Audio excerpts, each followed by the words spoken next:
Hey guys, Katie here, and today I want to talk about Howard's End by Forster. This is a wonderful classic, and I think that it has become one of my very favorites, which I honestly never expected. I didn't think that I would be like obsessed with it, because I am.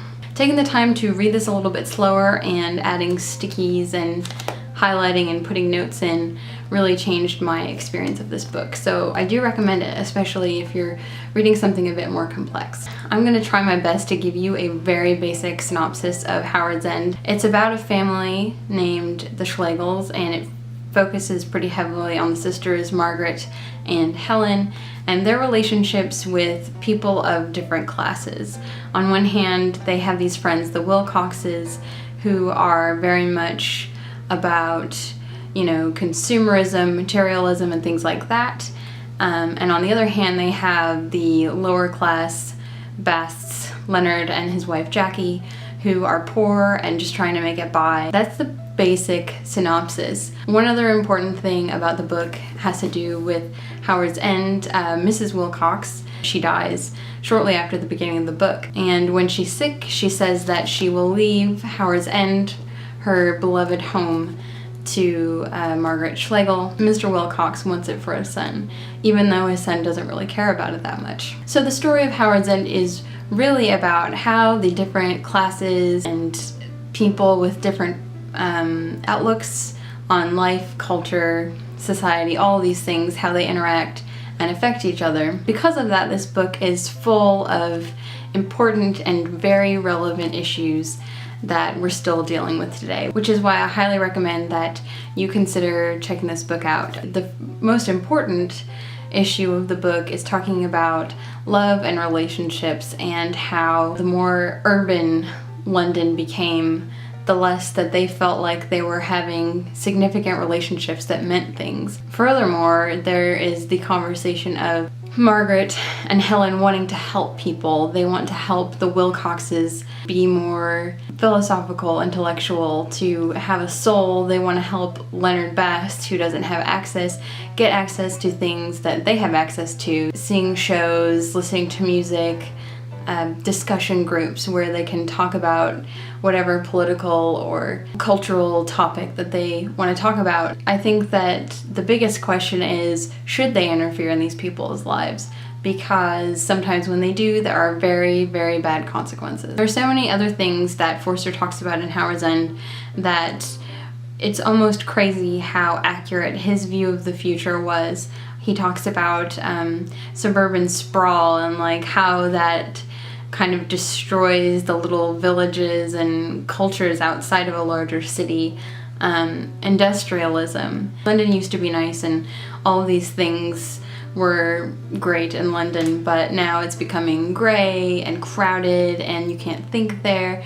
And these are all things that are affecting, in particular, the Schlegels, Margaret and Helen, as they're kind of trying to, experience their lives in a meaningful way. One more thing that I think is really relevant to BookTube, so put your thinking caps on. One thing that Margaret says at one point in the book is that the more people you know, the less you know of them. That idea that now that we're so globally connected, we are more isolated, which is, it's crazy to me that a book written in the early 1900s could be so prophetic about how technology would affect us. But I did read an article kind of talking about this connection of technology and relationships in Howard's End, and it kind of brought up the point that the one thing that Forster didn't consider was how by having access to so many other people, you can find the people who really understand you, the kindred spirits.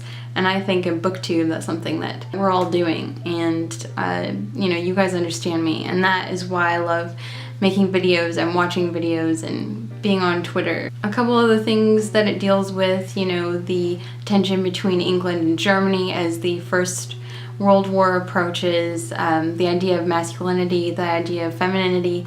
The Schlegel sisters are very liberal, they're very feminist, and they're kind of living in a world that doesn't accept them because they are very independent, and they don't rely on men to get things done. They do things for themselves, so it's a constant struggle for them. Somehow I have to make this into a short review. I just think everyone should read this book. Like, how could you not see that this is important? This is really important, and it's also beautiful. And I think the worst thing about it was that the last 100 pages or so were kind of slow, and I didn't remember what happened at the end, but I felt like something was about to happen, and I was just waiting for it to happen. Everything is great in this book. The characters are wonderful. There is a lot of growth and development that's really important to not only the plot, but the characters themselves, and you really see their effect on each other, which is clearly the point of the book. Please consider this book. If you've read it, I would love to hear your thoughts in the comments below. Definitely check it out. I got it for $7 at Barnes & Noble. Yes, Barnes & Noble classics. One other thing I'm going to mention before I go is the question of the title.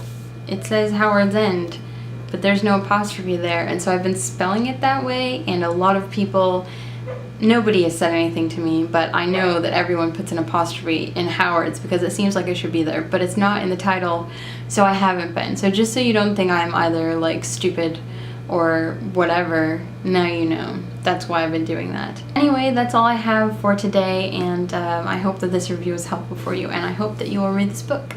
And I will see you guys later. Bye.